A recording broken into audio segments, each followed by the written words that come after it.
Good evening students. चलिए शुरू करते हैं हम लोग आज का अपना एक डिस्कशन। और इसमें मैं बहुत ही डिटेल में डिस्कशन कराऊंगा आपको। इसको बहुत अच्छे तरीके से बोलिए और कोशिश करिए कमेंट बॉक्स में आप लोग आंसर देते रहें और शेयर कर दें।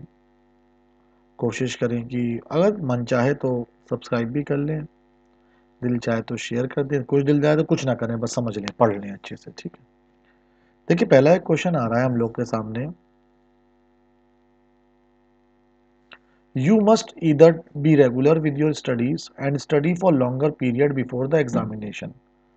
तो सबसे पहली चीज तो यहाँ पर ईदर आ रहा है। ईदर एक कोरिलेटिव कंजंक्शन होता है और इसके बाद और का यूज होता है। तो यहाँ पर किसका इस्तेमाल आ रहा है? ईदर का इस्तेमाल आ रहा है। ईदर के बाद एंड का यूज नहीं होता है, ईदर के बाद और का यूज होता है। ईदर अपने बाद और लेता है, ईदर अपने बाद एंड का यूज नहीं लेता है। You must be regular with your studies और स्टडी, और के बाद यहाँ पर वर्ब की फर्स्ट फॉर्म आ जाएगी। क्यों? क्योंकि ईदर के बाद भी वर्ब की फर्स्ट फॉर्म आ रही है।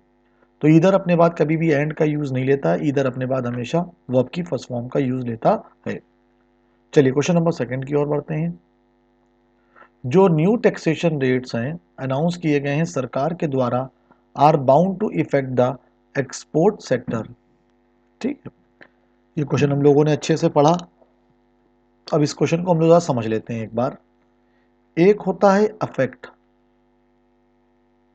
और एक होता है इफेक्ट।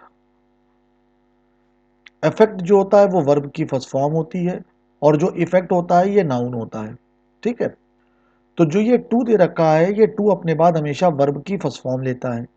तो वर्ब की फर्स्ट फॉर्म तो इफेक्ट होती है, इसीलिए यहां पर ई वाले इफेक्ट की जगह पे ए वाले इफेक्ट का यूज करना रहेगा। आंसर हो जाएगा आपका सी वाला। क्वेश्चन नंबर तीसरे की ओर बढ़ते हैं। These days job opportunity are not as better as they used to be in the early 70s। कुछ चीजें होती हैं जैसे कि as, plus, as, so, plus, as, so, plus, that, to। इन शब्दों के बाद कभी भी कंपैरेटिव डिग्री का प्रयोग नहीं होता है, हमेशा पॉजिटिव डिग्री का यूज होता है। तो जब कभी भी आपको एस प्लस एस मिल जाए या सो प्लस एस मिल जाए तो इनके बीच में कंपैरेटिव डिग्री का यूज नहीं होता है, पॉजिटिव डिग्री का यूज होता है। इसीलिए यहाँ पर बेटर की जगह पे गुड का यूज हो जाएगा और सही आंसर हो जाएगा आपका as good as. Question number fourth की ओर बढ़ते हैं। When viewed with his point of view, the entire episode assumes a different color together। जब हम लोग उसके नज़रिए से देखते हैं तो जो एंटायर एपिसोड है वो बिल्कुल एक अलग ही रंग ले लेता है। When viewed with his point of view की जगह पे हो जाएगा from his point of view। When viewed from his point of view, from his point of view, from his point of view या from somebody's point of view, इसका मतलब उसकी दृष्टिकोण से। तो यहां पर विद की जगह पे किसका यूज हो जाएगा? फ्रॉम का यूज हो जाएगा। On many occasions we did help the poor people by way of giving them food and clothes to put on. Put on का मतलब होना है पहनना और पुट ऑफ का मतलब होता है उतारना। ठीक है, पहली बात तो याद रखिएगा, डू हो गया, डज हो गया, डिड हो गया, इसके बाद हमेशा वर्ब की फर्स्ट फॉर्म आती है। डू, डज और डिड, ये तीनों अपने बाद हमेशा वर्ब की फर्स्ट फॉर्म लेते हैं। इसीलिए यहाँ पर हेल्प्ड की जगह पे हेल्प का यूज हो जाएगा जो कि वर्ब की फर्स्ट फॉर्म होगी। तो आंसर हो जाएगा आपका बी वाला। क्वेश्चन नंबर 6 की ओर पढ़ते हैं। Unless it is accepted to both the parties, an arbitrator would be of no use settle this dispute. याद रखिएगा, नो यूज के बाद हमेशा जेरेंड का यूज होता है। नो यूज एक ऐसा फ्रेज होता है जो अपने बाद हमेशा जेरेंड का यूज लेता है। इसीलिए यहाँ पर नो यूज के बाद टू सेटल की जगह पे सेटलिंग का इस्तेमाल हो जाएगा। किसका इस्तेमाल हो जाएगा? सेटलिंग का इस्तेमाल हो जाएगा। जो नो यूज वर्ड होता है ये अपने बाद हमेशा जेरेंड का यूज लेता है। No use always uses gerund after it, तो यहाँ पर सेटल की जगह पे हो जाएगा settling. Although the manager was keen on getting the work done through Sudhir yesterday, he tries to avoid it. हालांकि जो मैनेजर था वो काफ़ी इच्छुक था कि वो सुधीर से कल काम करवा लेगा, लेकिन वो कोशिश कर रहा था कि वो अवॉइड करे। कौन? सुधीर। पहली बात तो यहाँ पर सेंटेंस कहाँ चल रहा है? सेंटेंस चल रहा है पास्ट में, तो यहाँ पर ट्राइज की जगह पे ट्राइड का इस्तेमाल हो जाएगा। ही ट्राइड, वर्ब की second form. He tried to avoid it. The various consequences of the decision taken by the finance minister was not foreseen by the bureaucrats। जो काफ़ी निष्कर्ष थे जो कि डिसीजन की वजह से निकले थे, जो डिसीजन लिया गया था फाइनेंस मिनिस्टर के द्वारा, उनको ब्यूरोक्रेट्स नहीं देख पाए थे, मतलब उनकी भविष्यवाणी वो लोग नहीं कर पाए थे। पहली बात तो कॉन्सिक्वेंसेज एक नाउन है, ओ यूएस लगे हुए शब्द एडजेक्टिव होते हैं। तो यहाँ पर जो ऑफ दे रखा है ये एक प्रेपोजिशन है, ठीक है। तो पहली बात तो डिसीजन की पार्ट्स ऑफ स्पीच नाउन है, टेकन वर्ब की थर्ड फॉर्म है, बाई प्रेपोजिशन है, आर्टिकल द के बाद जो फाइनेंस आ रहा है वो एडजेक्टिव है, मिनिस्टर यहाँ पर नाउन है। तो पहली बात तो जो ये नाउन आ रहा है ये ऑब्जेक्ट है। क्यों? क्योंकि प्रेपोजिशन के बाद रखा हुआ है। ये जो नाउन आ रहा है मिनिस्टर, ये प्रेपोजिशन के बाद रखा हुआ है। तो यहाँ पर जो सब्जेक्ट हो गया वो कॉन्सिक्वेंसेज हो गया। जो कॉन्सिक्वेंसेज है ये प्लूरल है, इसके लिए यहाँ पर वॉस का इस्तेमाल नहीं होगा, इसके लिए यहाँ पर वर का इस्तेमाल होगा, क्योंकि जो सब्जेक्ट है वो कॉन्सिक्वेंसेज है और कॉन्सिक्वेंसेज के लिए वर का यूज नहीं होगा, वॉस का यूज नहीं होगा, वर का यूज होगा। क्वेश्चन नंबर 9 की ओर बढ़ते हैं हम लोग। I never considered him to be a person who would go back on his promise and then do not even apologise. मैंने कभी भी उसको एक ऐसा आदमी नहीं सोचा समझा है जो अपने वादों कस्मों पे जाएगा और बाद में शर्मिंदा भी नहीं होगा। आई नेवर कंसिडर्ड, पहली बात तो यहाँ पर वर्ब की सेकंड फॉर्म आ रही है, वुड बी विल की पास्ट फॉर्म यहाँ पर आ रही है, तो यहाँ पर भी डू का इस्तेमाल नहीं होगा, यहाँ पर डिड नॉट का इस्तेमाल हो जाएगा, क्योंकि जो सेंटेंस का कॉन्टेक्स्ट चल रहा है वो पास्ट का चल रहा है, इसीलिए यहाँ पर किसी भी प्रेजेंट टेंस का इस्तेमाल नहीं होगा। तो यहाँ पर डू का इस्तेमाल नहीं होगा, यहाँ पर डिड का इस्तेमाल करना एकदम सही रहेगा। Having finished at school, Raghu thought of going to Bombay in search of some job. Having finished at school, देखिए याद रखिएगा जब कभी भी कोई बात परफेक्ट पार्टिसिपल में होती है, जैसे कि हैविंग फिनिश्ड, तो हैविंग फिनिश्ड का मतलब होता है ये काम खत्म करते ही, मतलब एज सून एज, इसका मतलब होता है एज सून एज राघव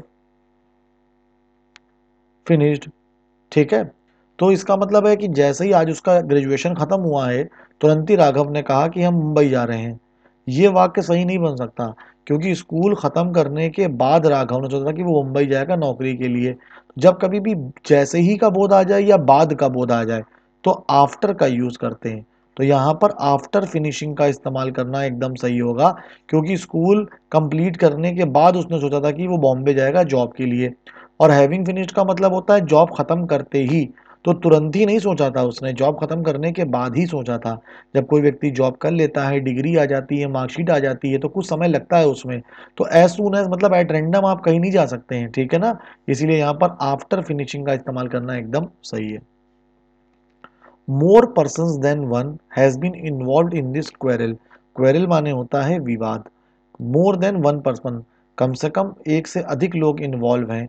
पहली बात तो देन तो एक प्रेपोजिशन है और वन यहाँ पर काम कर रहा है ऑब्जेक्ट की तरह, तो जो सब्जेक्ट है वो पर्सन है, तो पर्सन के लिए यहाँ पर हैज का इस्तेमाल नहीं होगा, पर्सन के लिए यहाँ पर हैव का इस्तेमाल हो जाएगा।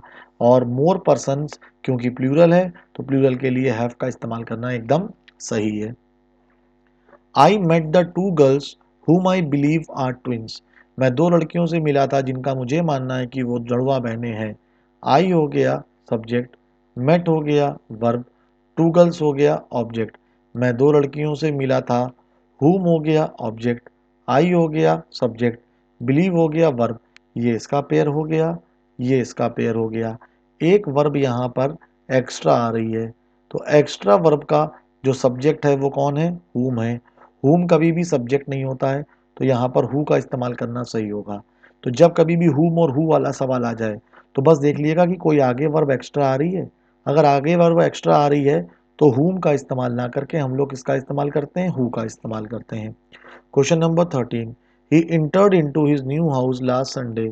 इंटर एक ट्रांसिटिव वर्ब होता है और ट्रांसिटिव वर्ब के बाद आमतौर पे प्रेपोजिशन का इस्तेमाल नहीं करते हैं। इंटर के बाद इनटू का इस्तेमाल करना गलत होता है। इंटर के बाद इनटू आ भी सकता है, एक कॉन्टेक्स्ट है, अभी समझाएंगे तो कंफ्यूज हो सकते हैं। फिलहाल अभी आपका पेपर लगा हुआ है 1 महीने बाद, तो कोशिश करिए वो चीज़ें पढ़िए जो आपके लिए इंपॉर्टेंट है। Question number 14, even many people carry an infection without showing it system.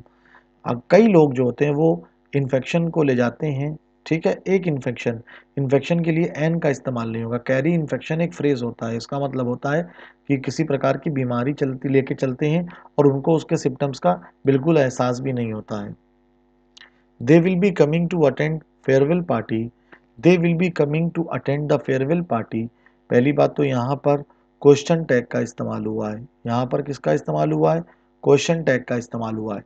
Question tag में आपको ये ध्यान देना होता है कि जो पहले वाला वाक्य है वो अगर पॉजिटिव है तो दूसरा वाला निगेटिव होगा, अगर पहले वाला निगेटिव है तो दूसरा वाला पॉजिटिव होगा। इस हिसाब से अगर देखा जाए तो पहले वाला पॉजिटिव है तो इसका मतलब है ये वाला निगेटिव होना ज़रूरी था, ठीक है, तो यहाँ पर ये निगेटिव था, तो इसका मतलब यहाँ तक कि वाक्य एकदम सही चल रहा है। अगर पहले वाला फ्यूचर में है तो क्वेश्चन टैग भी फ्यूचर में रहेगा, लेकिन क्वेश्चन टैग उन लोगों ने प्रेजेंट में बना दिया है जिसका इस्तेमाल करना बिल्कुल गलत है। तो यहाँ पर आपको वूंड का इस्तेमाल करना पड़ेगा। किसका इस्तेमाल करना पड़ेगा, वूंड इट, ठीक है ना।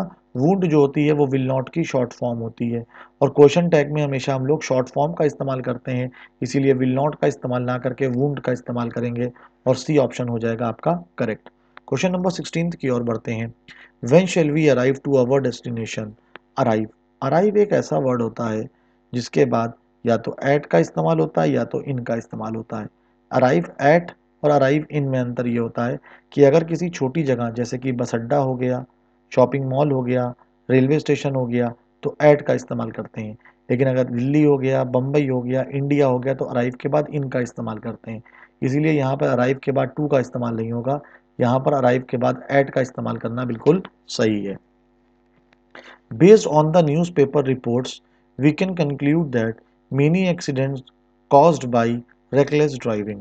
पहली बात तो यहाँ पर देखेंगे अगर आप लोग कि बाई का इस्तेमाल किया गया है। बाई प्रेपोजिशन ये बताता है कि सेंटेंस पैसिव फॉर्म में रखा हुआ है क्योंकि ये काम इसके द्वारा किया गया है। रेकलेस ड्राइविंग के काम द्वारा होता है। कॉज्ड यहाँ पर वर्ब की थर्ड फॉर्म है क्योंकि पैसिव फॉर्म है। पैसिव फॉर्म में हेल्पिंग वर्ब आना बहुत ज़रूरी होता है, इसीलिए यहाँ पे एक्सीडेंट्स के बाद आर का इस्तेमाल करना ज़रूरी है। Based on the newspaper reports we can conclude that many accidents are caused by reckless driving. तो यहाँ पर कॉज्ड के पहले आर का इस्तेमाल करना बिल्कुल सही है। क्वेश्चन नंबर 18 की ओर जाते हैं। Females are not appointed in our college. याद रखिएगा अपॉइंट के बाद कभी भी इन का प्रयोग नहीं होता है, अपॉइंट के बाद टू का इस्तेमाल होता है, ठीक है। Females are not appointed to our college, appoint के बाद टू आता है, अपॉइंट के बाद इन का इस्तेमाल नहीं होता है। कुछ लोग आपको यहाँ पर ये बता देंगे कि फीमेल्स की जगह पे वीमेन होगा, लेकिन फीमेल्स का इस्तेमाल करना बिल्कुल सही है। The officer is angry on the clerk for not attending to the work. बिल्कुल सही, जिस तरीके से अभी एंटर आया था वैसे ही सेम अटेंडिंग भी होता है। ये जो अटेंड वर्ड होता है ये भी एक ट्रांसिटिव वर्ब होता है और ट्रांसिटिव वर्ब के बाद कभी भी टू का इस्तेमाल नहीं करते हैं। अटेंडिंग द वर्क, अटेंड के बाद टू का इस्तेमाल नहीं करेंगे। No sooner I had spoken than he left. जब कभी भी नो सूनर आ जाए तो सबसे पहली चीज तो आपको उसकी पोजीशन देखनी है। नो सूनर अगर सब्जेक्ट के पहले रखा हुआ है तो इन दोनों के बीच में कोई ना कोई हेल्पिंग वर्ब आएगा। तो नो सूनर आई हैड की जगह पे हो जाएगा no sooner had I. No sooner had I spoken than he left.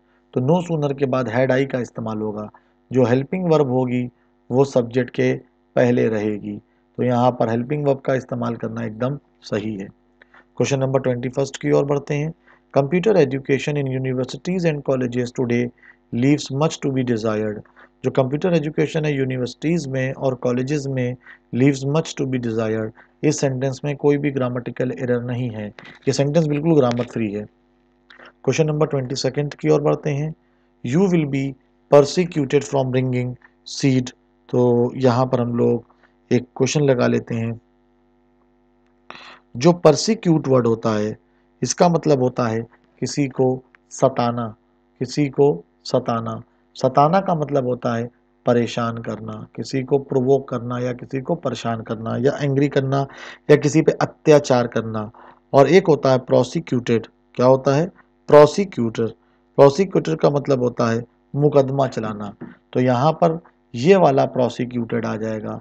Prosecuted इसका मतलब होता है मुकदमा चलाएगा। You will be prosecuted for bringing seed.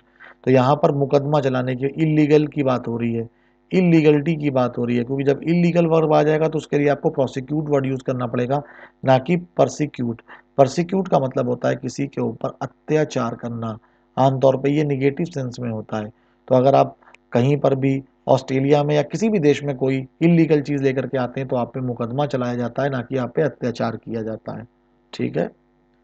Question number 23 की ओर बढ़ते हैं। You must either tell me the whole or at least the first half of it. Either के बाद टेल आ रहा है जो वर्ब की एक फर्स्ट फॉर्म है। ठीक है। और ईदर के बाद आ रहा है और। तो इसका मतलब है ईदर के बाद और वाला कॉम्बिनेशन तो एकदम सही है। ईदर के बाद और का इस्तेमाल आता है, ये बिल्कुल सही है। लेकिन ईदर के बाद और के बाद एटलीस्ट एक प्रेपोजिशन फ्रेज आ रहा है, तो ईदर के बाद भी प्रेपोजिशन ही फ्रेज आना पड़ेगा। मतलब कि यहाँ पर इसका जो रिलेशन है वो नाउन से है, और का रिलेशन नाउन से है, तो इसका मतलब है ईदर का रिलेशन भी नाउन से होगा। इसीलिए ए वाले में गलत हो जाएगा और यहाँ पर करना पड़ेगा आपको tell me either the whole or at least, इस तरीके से आपको बनाना पड़ेगा। ठीक है। ईदर के बाद आ जाएगा द होल और एटलीस्ट के बाद आ जाएगा the first half of it. इसीलिए ईदर का जो रिलेशन था वर्ब के साथ वो बिल्कुल गलत था। Our new neighbors had been living in Arizona since 10 years before moving to their present house.